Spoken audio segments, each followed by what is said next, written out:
Good morning to all of you. I am Mohammad Jamil Akhtar and you are watching Akhtar Academy. आज का हमारा lecture जो है वो पैरेललोग्राम लॉ पे बेस्ड है। तो हम स्टार्ट करते हैं पैरेललोग्राम लॉ। ठीक है, तो इससे पहले हमने कवर कर लिया है पॉलीगॉन एंड ट्रायंगल। तो हम यहाँ बात कर रहे हैं पैरेललोग्राम लॉ ऑफ फोर्सेस। ठीक है, तो पैरेललोग्राम लॉ ऑफ फोर्सेस जैसा कि हमने पहले डिस्कस किया था कि this is valid only for two forces और ये जो दो फोर्सेस होंगे वो कोप्लेनर कॉन्करेंट होगा, क्योंकि जो पैरेललोग्राम है दैट इज एक प्लेनर है, तो एक प्लेन है। तो टू फोर्सेस के लिए है वैलिड, सिर्फ टू फोर्सेस के लिए है, और जो दो फोर्सेस होंगे कोप्लेनर कॉन्करेंट, मतलब एक ही प्लेन और एक ही बिंदु से पास हो रहे होंगे। तो जो इसका स्टेटमेंट है, स्टेटमेंट, इट स्टेट्स दैट अब तो ये स्टेटमेंट याद हो गया क्योंकि सभी का स्टेटमेंट ऑलमोस्ट सेम है। ठीक है, it states that if two forces का मतलब है coplanar concurrent forces. If two forces acting on a body simultaneously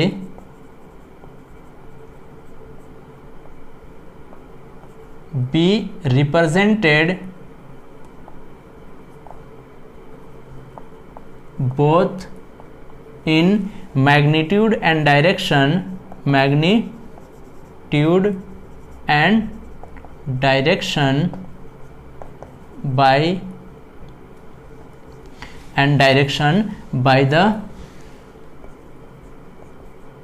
by the adjacent sides of parallelogram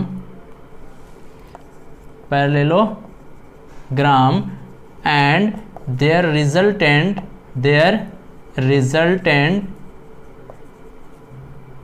can be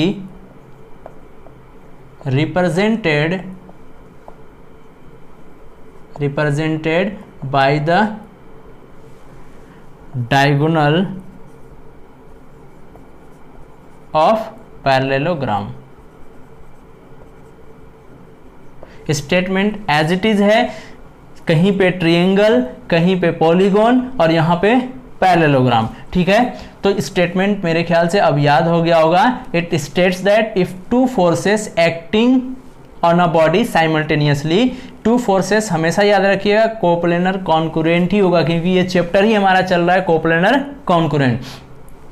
acting on a body simultaneously be represented both in magnitude and direction by the adjacent sides of parallelogram and their resultant can be represented by the diagonal of parallelogram. ठीक है, मतलब किसी body पे जब दो forces लगेंगे तो उन दो फोर्सेस को आप पैरेललोग्राम के एडजेसेंट साइड से रिप्रेजेंट कर सकते हैं, तथा इनका जो रिजल्टेंट होगा दो फोर्सेस का उसको आप पैरेललोग्राम के डायगोनल से रिप्रेजेंट करेंगे स्टेटमेंट के अनुसार। अब हमने इसको समझने के लिए लेट अस कंसीडर कि आई हैव अ बॉडी जिन पे दो फोर्सेस लग रहे हैं। तो हमने मान लिया एक हमारे पास क्या है, बॉडी है जिस पे एक पॉइंट O है, उस पॉइंट O पे हमने मान लिया F1 जो है इस डायरेक्शन में एक्ट कर रहा है और F2 जो है इस डायरेक्शन में एक्ट कर रहा है, और दोनों के बीच का जो एंगल है थीटा। तो स्टेटमेंट के हिसाब से इन दो फोर्सेस को हम पैरेललोग्राम के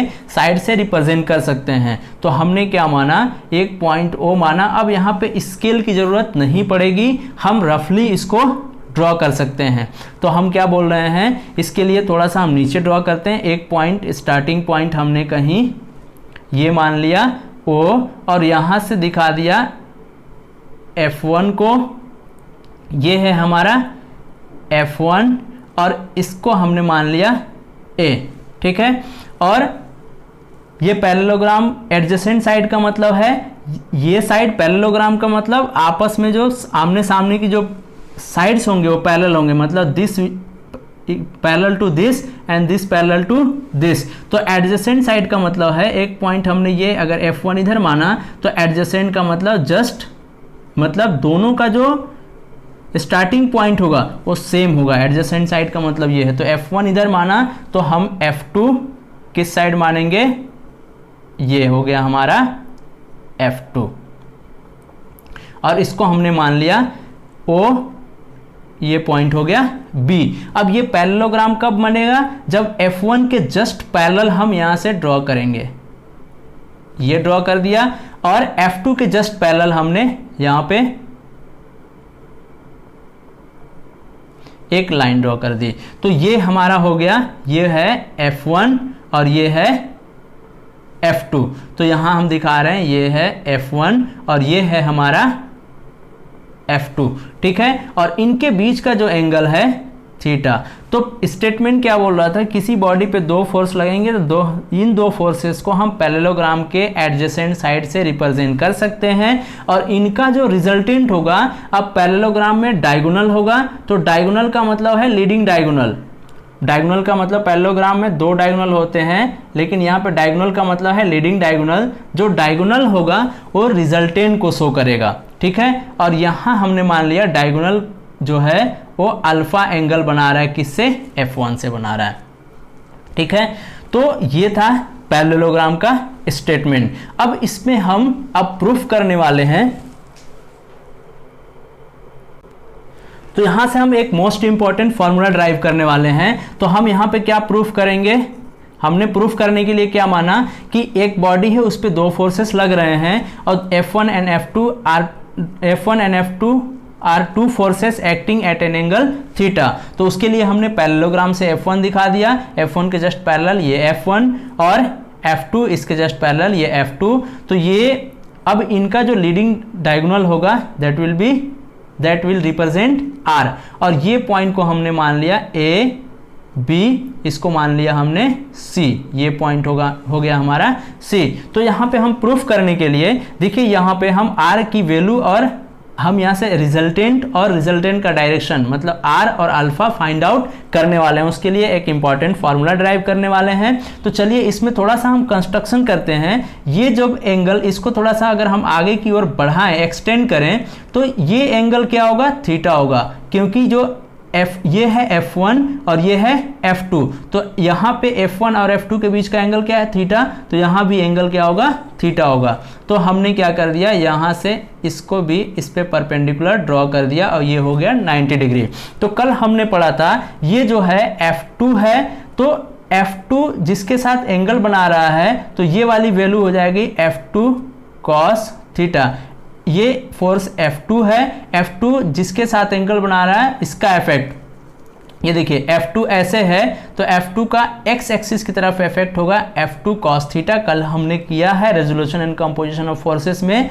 और इसी F2 का इधर परपेंडिकुलर का मतलब इस साइड जो इफेक्ट होगा वो कितना होगा, इस साइड इफेक्ट जो होगा ये हो जाएगा F2 sin थीटा, ठीक है। तो यहां से हमारे पास एक ट्रायंगल बन गया, और ये पॉइंट को हमने मान लिया D। तो देखिए point O A B C D, point से कोई फर्क नहीं पड़ता है, आप कुछ भी मान सकते हैं यहाँ पे। तो ये F1 F2 cos theta, F2 sin theta and F1। तो यहाँ से फ्रॉम राइट एंगल ट्रायंगल हम बोल रहे हैं, फ्रॉम राइट एंगल ट्रायंगल। कौन से राइट एंगल ट्रायंगल में, ये देखिए ये वाला ट्रायंगल है अपने पास OCD में जो R इज इक्वल टू है OCD, देखिए ये OCD का मतलब ये है R।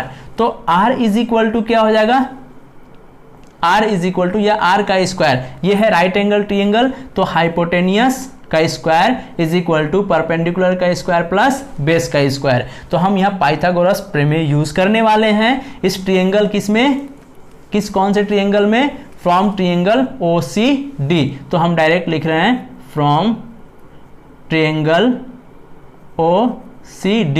तो यहां से हो गया R square is equal to, applying Pythagoras, तो R square is equal to यहां से हो गया OD का स्क्वायर, या अभी R स्क्वायर ना लिख के हम इसको लिख रहे हैं क्या, OC का स्क्वायर, OC का whole square is equal to OD का होल स्क्वायर, OD का होल स्क्वायर प्लस CD का होल स्क्वायर। तो ये हो गया CD का होल स्क्वायर। अब OC की जगह पे हम क्या लिख देंगे, R का square is equal to OD की जगह पे हम क्या रख सकते हैं, OD is equal to OA plus AD।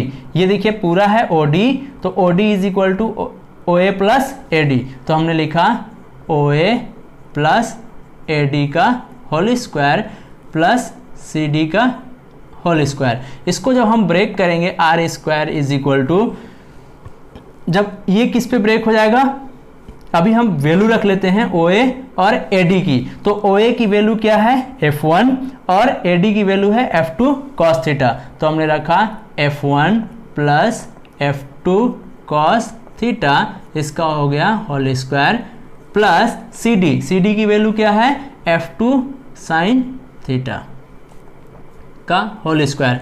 अब देखिए ये बन गया R square is equal to, ये बन गया A और ये हो गया B, तो A प्लस B का होल स्क्वायर। तो A प्लस B का होल स्क्वायर क्या होता है, A square plus 2AB plus B square. इस पे हम ब्रेक करने वाले हैं। तो पहले हो गया A का स्क्वायर, तो A का स्क्वायर का मतलब है A का स्क्वायर का मतलब है F1 का square plus 2AB 2F1 into F2 cos theta 2AB plus B square का मतलब है F2 square cos square theta, ठीक है, plus F2 square sine square theta, ठीक है। इस पे स्क्वायर दोनों पे बट गया, तो यहां से क्या हो जाएगा R square is equal to, या अब यहां से स्क्वायर हटा रहे हैं तो इसके ऊपर आ जाएगा क्या, या अभी स्क्वायर अपन चलने देते हैं, F1 का स्क्वायर प्लस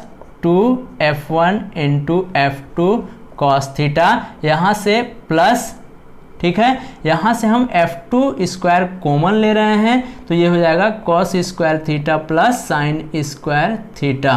तो आपको पता है cos square theta plus sine square theta is equal to 1, तो यहाँ से हो गया R square is equal to, या अभी कर लेते हैं F1 का स्क्वायर प्लस ये 1 हो गया, तो बचा यहाँ पे सिर्फ F2 का स्क्वायर, तो F1 का स्क्वायर प्लस F2 का square plus 2F1 into F2 cos theta.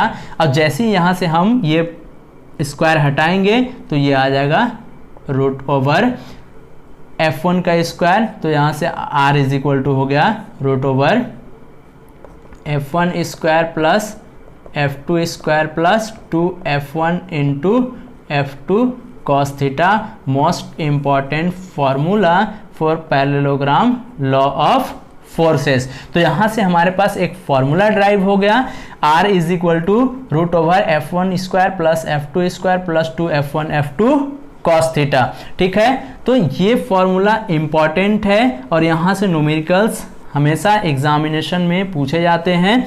अब तो ये R की मैग्नीट्यूड हो गई, ये जो है R की क्या है, ये मैग्नीट्यूड को शो करेगा, ठीक है। तो यहाँ पे कुछ बुक्स एरो दिखाते हैं, आप चाहें तो एरो दिखा सकते हैं जो कि वेक्टर क्वांटिटी है, या नहीं भी दिखा सकते हैं।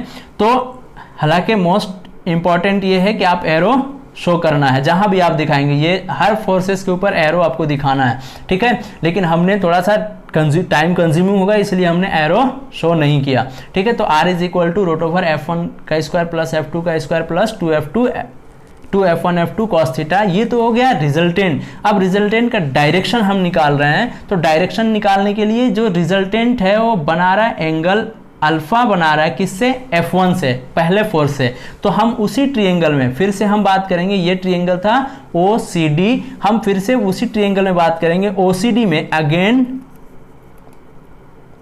इन ट्रायंगल OCD, हमेशा इसी ट्रायंगल की बात करना है, OCD भूलना नहीं है, OCD में ही बात करना है। तो OCD इज इक्वल टू क्या हो गया, tan अल्फा। जब भी हम डायरेक्शन की बात करते हैं, ये हो गया हमारा पहला जो हो गया रिजल्टेंट, और दूसरा जो हम बात कर रहे हैं डायरेक्शन, सेकेंड जो है हमारा डायरेक्शन की हम बात कर रहे हैं। तो जब भी डायरेक्शन की हम बात करेंगे तो डायरेक्शन हम दिखाते हैं tan थीटा से, और यहाँ पे हम बात कर रहे हैं tan अल्फा, क्योंकि tan का मतलब है टेंजेंट, तो जब भी जिसे कोई कर्व होता है उस पर हमें इस कर्व का डायरेक्शन चाहिए तो हम इस पर टेंजेंट खींचते हैं। तो tan का मतलब है टेंजेंट, हमेशा डायरेक्शन के लिए tan अल्फा। तो tan अल्फा क्या होगा भाई इस ट्रायंगल में, परपेंडिकुलर अपन बेस। तो परपेंडिकुलर का मतलब है F2 साइन थीटा और बेस का मतलब है क्या है F1 plus F2 cos theta. तो यहाँ से एक फॉर्मूला और आ गया tan अल्फा, या alpha is equal to tan inverse F2 sine theta upon F1 plus F2 cos theta. ठीक है, तो ये दूसरा फॉर्मूला हमारे पास आ गया। तो पहला फॉर्मूला है रिजल्टेंट का, दूसरा फॉर्मूला है रिजल्टेंट के डायरेक्शन का। तो अब यहाँ पे क्वेश्चन जो आते हैं, देखिए कितने वेरिएबल हैं यहाँ पे, variable R, F1, F2 theta और अल्फा। तो ये 5 ही वेरिएबल हैं। तो कभी कभी क्वेश्चन में क्या दिया रहता है कि F1, F2 और थीटा की वैल्यू दिया रहेगा, आपको R और अल्फा निकालना है। F1, F2 थीटा की वैल्यू दिया रहेगा, R और अल्फा की वैल्यू निकालना है, गिवन इक्वेशन में रखेंगे और इजिली वैल्यू आ जाएगा। और कभी कभी क्या हो जाएगा, R और अल्फा की वैल्यू दिया रहेगा, F1, F2 और थीटा निकालना है। तो अब जैसे अगर 2 वैल्यू दिया है, R और अल्फा दिया हुआ है और F1, F2 और थीटा निकालना है, तो कितने अननोन हो गए, 3 अननोन। लेकिन इक्वेशन हमारे पास कितने हैं, 1 और ये 2। तो 3 अननोन 2 इक्वेशन कभी भी फाइंड आउट नहीं कर पाएंगे। अगर ऐसा दिया रहेगा तो कंडीशन 2 दिया रहेगा। फिर से सुनिए, अगर 3 अननोन है और 2 इक्वेशन है तो कभी भी आप वैल्यू फाइंड आउट नहीं कर पाएंगे। इसके अलावा कोई इक्वेशन नहीं है, तो अगर ऐसा कुछ दिया रहे तो 2 कंडीशन दिया रहेगा, हम उस पर न्यूमेरिकल सभी करेंगे। तो मोस्ट इंपॉर्टेंट है और इससे इजीली न्यूमेरिकल बन जाते हैं। आपको याद रखना है, और इंपॉर्टेंट क्या है यहाँ पे याद रखना कि जो अल्फा है, alpha is making angle with F1, पहले फोर्स से अल्फा एंगल बना रहा है। अब यहाँ से एक बेसिक कॉन्सेप्ट निकल के आता है कि भाई R, सीधी सी बात है कि एक बंदा इधर खींच रहा है, दूसरे बंदा इधर खींच रहा है, तो भैया बॉडी किधर मूव करेगा, तो इसी बीच में तो मूव करेगा। यही तो R बोल रहा है। R का मतलब क्या है कि बॉडी इस डायरेक्शन में मूव करेगा। कोई इधर खींच रहा है, एक रस्सी, सपोज ये हमारे पास ऑब्जेक्ट है, एक रस्सी इधर बांध के खींच रहे हैं, दूसरी रस्सी इधर, तो भैया बॉडी किधर जाएगा, न इधर न इधर, इनके बीच में मूव करेगा। तो यही है R और ये है R का डायरेक्शन। देखिए यहाँ पे हम कुछ केसेस देखते हैं। जैसे हमारे पास केस अगर फर्स्ट मानते हैं, केस नंबर फर्स्ट, अगर हम बोल दे थीटा इज इक्वल टू 0, अगर थीटा की वैल्यू 0 हो, तो थीटा की वैल्यू 0 का मतलब है F1 इस डायरेक्शन में लग रहा है और F2 भी इसी डायरेक्शन में लगेगा। तो R क्या होगा भैया, R इज इक्वल टू क्या हो जाएगा, ये अगर F1 F2 दोनों फोर्सेस एक ही डायरेक्शन में लग रहे हैं, थीटा की वैल्यू 0, इसका मतलब दोनों फोर्सेस एक ही डायरेक्शन में लग रहे हैं, मतलब R क्या हो जाएगा, डायरेक्ट R हो जाएगा F1 plus F2। Direct add कर देना भाई, दोनों बंदे एक ही साइड एक ही डायरेक्शन में खींच रहे हैं, तो R क्या होगा, दोनों का सम होगा, रिजल्टेंट। अब यहाँ पे देखते हैं सेटिस्फाई कर रहा है कि नहीं। अगर हम यहाँ पे थीटा इज इक्वल टू 0 रखते हैं, देखिए थीटा इज इक्वल टू 0, तो कॉस 0 की वैल्यू हो गई 1, तो यहाँ पे 1, इसका मतलब हो गया F1 का square plus F2 square plus 2F1 F2 cos theta हट गया, तो ये हो गया a square plus B square plus 2ab। तो ये हो गया हमारे पास जो R इज इक्वल टू हो गया, तो हम लिख सकते हैं F1 प्लस F2 का होल स्क्वायर, ये कर सकते हैं ना। अब F1 प्लस F2 का होल स्क्वायर और रूट के लिए रूट, ये ओवर रूट है, तो रूट जब हटाएंगे तो ये क्या आ जाएगा 1/2, तो ये कट गया। तो finally R is equal to क्या आ गया, F1 प्लस F2। जब यहाँ पे थीटा की वैल्यू 0 रखेंगे, केसेस अलग अलग होते हैं, जब थीटा की वैल्यू 0, तो ये हो गया, ये साइन थीटा 0, तो ये 0 अपन एनीथिंग विल बी 0। तो यहाँ से अल्फा की वैल्यू क्या हो जाएगी, R इज इक्वल टू ये हो जाएगा और अल्फा इज इक्वल टू हो जाएगा 0। तो ये हो गया पहला केस, केस नंबर फर्स्ट। अब केस नंबर सेकेंड क्या है, case number second, if theta is equal to 90 degree, अगर दोनों के बीच, दोनों फोर्सेस के बीच का एंगल अगर 90 डिग्री हो, तो उस कंडीशन में क्या होगा, F1 इधर एक्ट करेगा और F2 इस डायरेक्शन में एक्ट करेगा। ये हो गया थीटा 90 डिग्री, तो यहाँ 90 रखेंगे, cos 90 की वैल्यू हो गई 0, ये 0 तो ये पूरा वैल्यू क्या हो गया 0। तो बचा हमारे पास भैया क्या r is equal to root over f1 का स्क्वायर प्लस f2 का स्क्वायर, ये हो गया r। यहाँ से अल्फा की वैल्यू क्या आएगी साइन 90 की वैल्यू 1, तो हो गया f2 अपन f1 प्लस ये वैल्यू हो गया cos 90 0। तो यहाँ से अल्फा इज इक्वल टू हो जाएगा tan इनवर्स f2 अपन f1। ठीक है, ये हो गया। केस थर्ड जो है theta is equal to 180 degree, मतलब f1 इधर इस डायरेक्शन में और f2 किस डायरेक्शन में होगा इस डायरेक्शन में। तो आप इसको निकाल के बताइएगा कि r की वैल्यू कितनी हो जाएगी। मैं डायरेक्ट r लिख रहा हूँ f1 माइनस f2, r की वैल्यू क्या आ जाएगी f1 माइनस f2। ऑब्वियसली कोई इधर खींच रहा है कोई इधर खींच रहा है, तो रिजल्टेंट क्या होगा, जो बड़ा होगा वो उसमें से छोटा वाला घट जाएगा। अगर बिगर फोर्स ये होगा तो बॉडी इधर मूव करेगा, बिगर फोर्स ये होगा तो बॉडी इधर मूव करेगा। अब अल्फा आप बताइएगा कि अल्फा की वैल्यू कितनी होगी। ठीक है, अब हम इस पे एक न्यूमेरिकल करेंगे।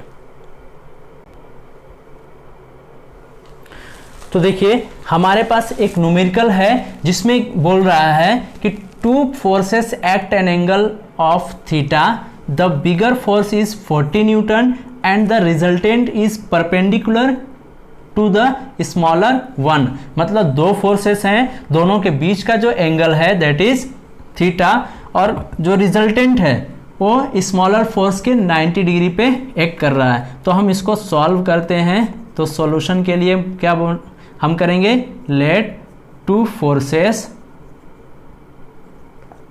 F1 and F2। अब ये हमने मान लिया कि F1 is greater than F2, क्योंकि बिगर और स्मॉलर, तो एक मान लिया case F1 is greater than F2। ठीक है, तो ये बोला है, और angle between theta is equal to कितना दिया हुआ है 120 degree. Angle between two forces, हमने यहाँ पे थीटा पहले ही मान लिया है। तो एंगल बिटवीन टू फोर्सेस, हमने जब यहाँ पे डेरिवेशन किया था वहाँ पे थीटा माना था और F1 F2 माना था, और थीटा था एंगल बिटवीन टू फोर्सेस। तो हमने जो गिवन था वो ले लिया, और क्या बोला है कि R is perpendicular to F2। क्या बोला, the smaller in the resultant is perpendicular to the smaller one. तो स्मॉलर कौन सा F2, तो हमने बोला resultant is perpendicular to smaller one. अब उसके लिए हम क्या करने वाले हैं यहाँ पे कि हमने यहाँ पे स्केल लेने की ज़रूरत नहीं है, हम यहाँ पे ग्राफिकल मेथड की नहीं बात कर रहे हैं, एनालिटिकल मेथड। तो हमने ड्रॉ किया एक फोर्स F1 इधर, और F1 की जो और यहाँ पे ये भी दिया हुआ है F1 की जो मैग्नीट्यूड है दैट इज़ 40 न्यूटन। तो हमने क्या किया 40 एक लाइन ड्रॉ कर दिया, मेजर करके ड्रॉ नहीं करना आपको, ऐसे ही ड्रॉ कर दिया। ये पॉइंट बोल दिया हमने O, और ये पॉइंट हो गया A।